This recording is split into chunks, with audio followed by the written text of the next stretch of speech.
All right, and welcome back. Today, or same day, but we're going to continue our recording with the pass rusher ranking by ESPN and changing it up. I feel like this is honestly the best list out of all of It's the them. best. I'd say it's the best. It's the This, most accurate, it's the best list out of all of them.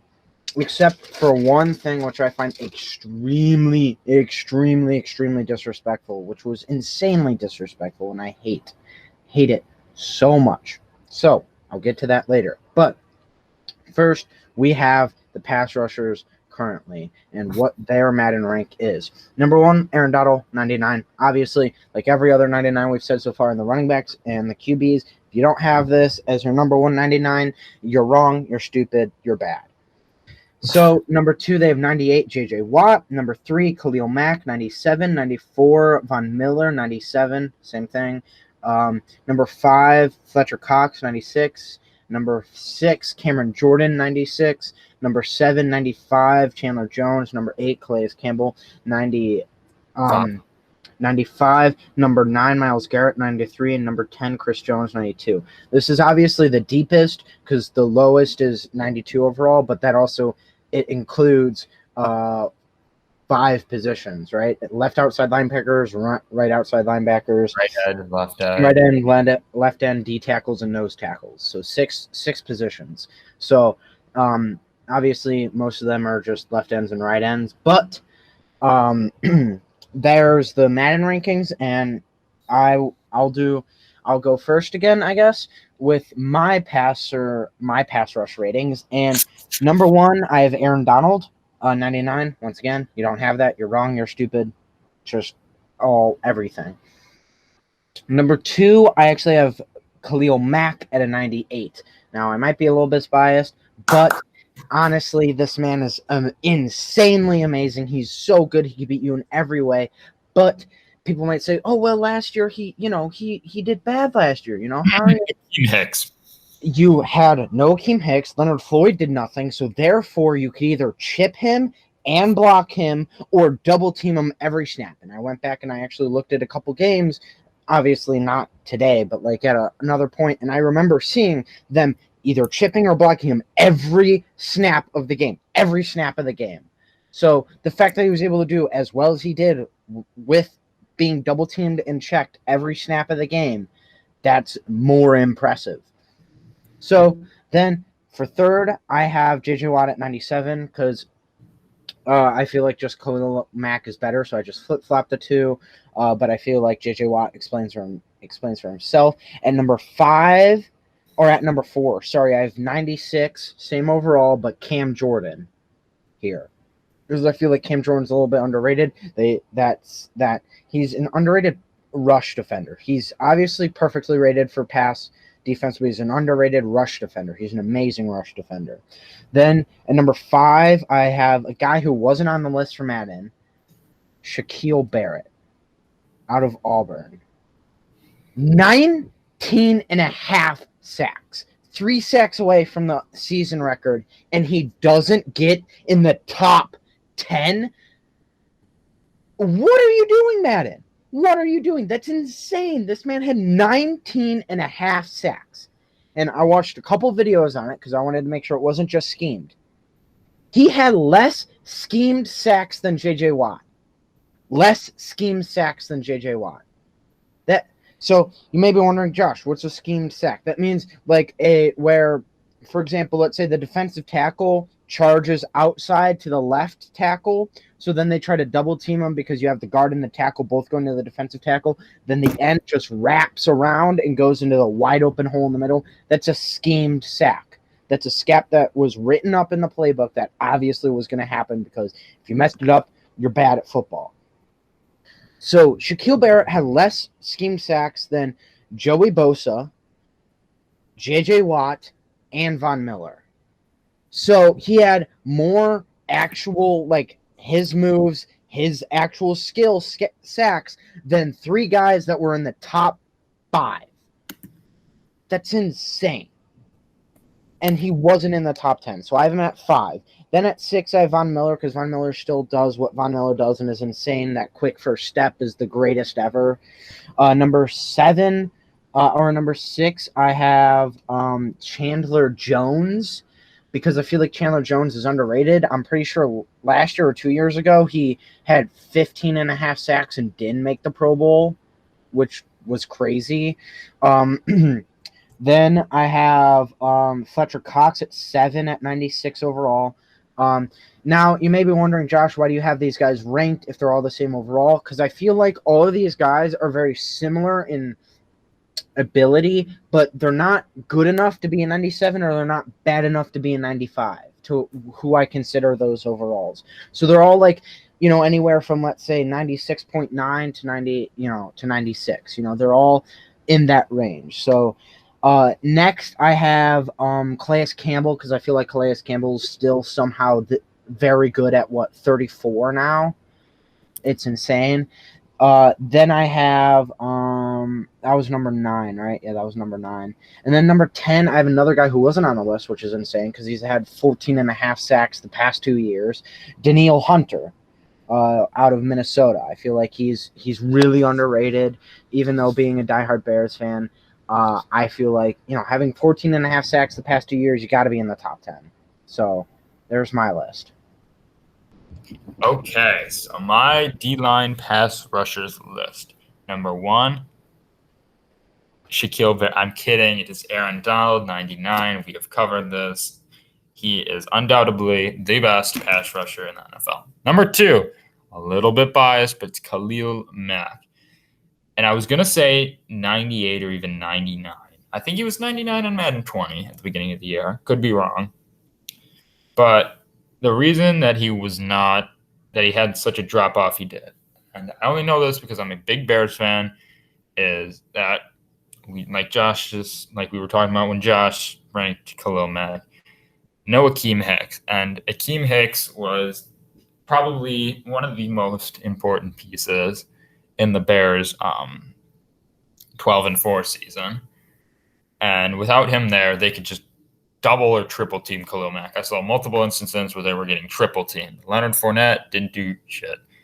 Eddie Goldman also had a drop off. Leonard Floyd. What did I say? Fournette, the running back. Oh, sorry. Leonard Floyd. I am dumb. All right, we'll cut that part. Leonard Floyd also had a big drop off.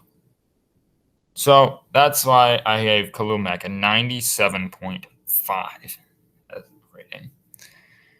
And I do think he's a tier above these next guys on the list, which is a tie between Von Miller and J.J. Watt. And just because I kind of gave them the benefit of the doubt because of their legacies. Their legacies have been very great, and normally I'm big on the stats, but both of them have had their injury problems and over the past couple of years, especially J.J. Watt. Von Miller missed a few games, but I think both of them are probably the top 10 or top 15 pass rushers of all time. Sure time Hall of Famers. So that's why I give him the 96, just out of respect. Number 5 is Shaquille Barrett, who was a 95.5. And I did not know about Shaquille Barrett's unbelievable season. And he's not even in the top 10 until I saw Josh mentioned it to me. And what he has done is incredible. He is young. He is very young. I think third year out of Auburn, third or second year out of Auburn. This will be his third season. His 19.5 sack year was only his second year in the NFL, which to me is unbelievable. Since he is so young, I believe young pass rushers always rank a little higher for me, which is why he is half a point above number 6, Cam Jordan. There's actually going to be a 3-way tie between 6, 7, and 8. I think Cam Jordan, Danielle Hunter, and Chandler Jones are all at 95. And I think all of them are kind of within the same range. Cam Jordan is a little older than the other two. But they have similar sack numbers, and they both play similar roles in their defenses. So that's why they're at 6th, 7th, and 8th. At number 9, I have Myles Garrett as a 94. And when I was looking at his stats, I was kind of I almost didn't give him that rating because I was comparing him with Joey Bosa and my number 10 guy, who you'll see very soon. And Joey Bosa, he was kind of a scheme defender, Josh was saying, but he did have better stats than Garrett. And I forgot that Garrett didn't play. He had the suspension, bonked Mason Rudolph over the head with his own helmet.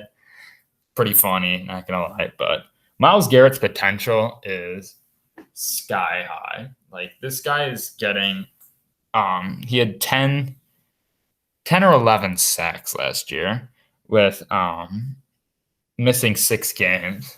So for me, that is super impressive, especially since it's only his 3rd or 4th year in the league. And so I think he definitely deserves to be an 84. And number 10 is the rookie, Nick Bosa. So Nick Bosa is a rookie. And he's the brother of Joey, and he had 9 sacks and immediately became one of the best defensive keystones for the Super Bowl 49ers. For me, I mentioned it, youth and potential is very important. I think Nick Bosa will easily become an all-pro defensive player of the year, or defensive player of the year, all NFL first team, all pro, whatever it's called. I think he'll definitely be on the all pro team for years to come. And like I said, his potential is sky high. He is that little bit younger, and his stats aren't as good as some of the other guys above him, which is why I gave him a 92 at rank 10. Definitely. But I have both the Bosa brothers off the list. I think you took off Campbell and Cox. I took out Cox and Campbell. And Jones. Chris Jones. Oh, Chris Jones. Yeah, I took out Chris Jones as well. Chris Jones would be number 11 for me. 11 or 12. I'd have Nick Bosa 11 for me. Myles Garrett 12, and then you took Myles Garrett off the list? Mm-hmm. Yeah, I put Hunter in. You put Calais Campbell in there. I forgot. The big thing with not putting Calais Campbell in there was, I get it. His stats weren't great, but he was literally one of 2 good defensive players on the Jaguars last year. So I kind of understand that. But, I mean, I definitely think he'll fit better with the Ravens, and his stats will definitely improve. But if he wasn't the lone star on a weak Jaguars defense. I don't know what you're talking about, but okay. The Jaguars defense last year? I mean, they weren't weak. They were, like, average at best. It was mainly just an issue of coaching. Had him and Josh Allen. And Yannick Ngakoue. Did you forget he existed? He was a Pro Bowler last year, yeah. Pro Bowler last year and the year before, one of the two. No, he was a Pro Bowler recently. Either way, that just supports my case on why he shouldn't be in the top 10. Well, I believe he should be, because I still feel like he's an incredible pass rusher, and his just size and strength and length and his ability to use it to his advantage, even though typically edge defenders you're more geared toward quickness and balance and fluidity, which he has none of those, but like his ability to be able to work with what he's got, being like 6'8", 310, 320, 330, something like that. So and I've had both the Bosa brothers off because, number one, Nick, I think he's a little bit too young. He hasn't really, people still are getting used to him and his pass rush moves, and he's not a good at all rush defender. He's not a good rush defender. He can't really read what the running back's doing that well, which is what makes me put him below the other guys. Yeah, but he's a rookie, though. Yeah, he's a rookie. I know. That's why I'm not blaming him for it. I'm just saying right now, I do think he will be one of the greats to come and be up there with Mac and Donald, where they are now, and 2 to 3 years, but he's just not there yet. He doesn't have that ability. That's why he's still a rookie. Or not still a rookie, but that's why he's just going into his sophomore year. That's why I think he's off the top 10. And then I felt like you didn't give Cox enough credit because he's literally the best run defender in the NFL. Like, he's the best rush defender in the NFL. Didn't you take him out? I did take him out. Yeah, so I feel like that's a little bit disrespectful. I was a little harsh on the D tackles and the nose tackles. I'm a bit more bigger fans of the outside linebackers and the edges rather than. I feel like D tackles and nose tackles are more like unsung heroes of the teams. Just kind of like they do the dirty work without having flashy numbers. But I feel like in a Madden game, you kind of need flashy numbers. And that's why I left Fletcher Cox and Chris Jones off the list. Nonetheless, nothing to take away from them. They are both incredible players. But then again, this list was also pass rushers. So even though Fletcher Cox is one of the best run defenders, pass rushing, I don't think he's top 10. I guess so. I'm glad we both took out Chris Jones because I feel like Chris Jones is extremely overrated. And then Joey Bosa. He had a big payday, didn't he? Yeah, just recently, like the past couple of days. Okay. As of we're recording this, I didn't understand Joey Bosa because I don't really like Joey Bosa because I'll keep referencing thinking basketball and what he says and like what he does. For basketball, I follow this guy named Brett Coleman for football, and he's like extremely smart and whatnot. And he was talking about how he calculated all of like the plays that were called on all of Joey Bosa's sacks last year, all 11 and a half of them, and like seven and a half of them were schemed sacks, like where if you mess this up and don't get a sack, it's either they ran the ball, the quarterback was able to get out in less than 2 seconds, or you messed up. Like, this is very easy sack. Mm-hmm. Like, this is a clean sack. You can have Leonard Floyd get the sack, which I know is hard. So it's like he isn't. I'm not saying anything. He's still a top 15 pass rusher. I think he's 15th. I'm just saying that because most of his sacks were schemed, I can't put him in that top 10. I just can't. Like that, the majority of that I just can't put it in top 10.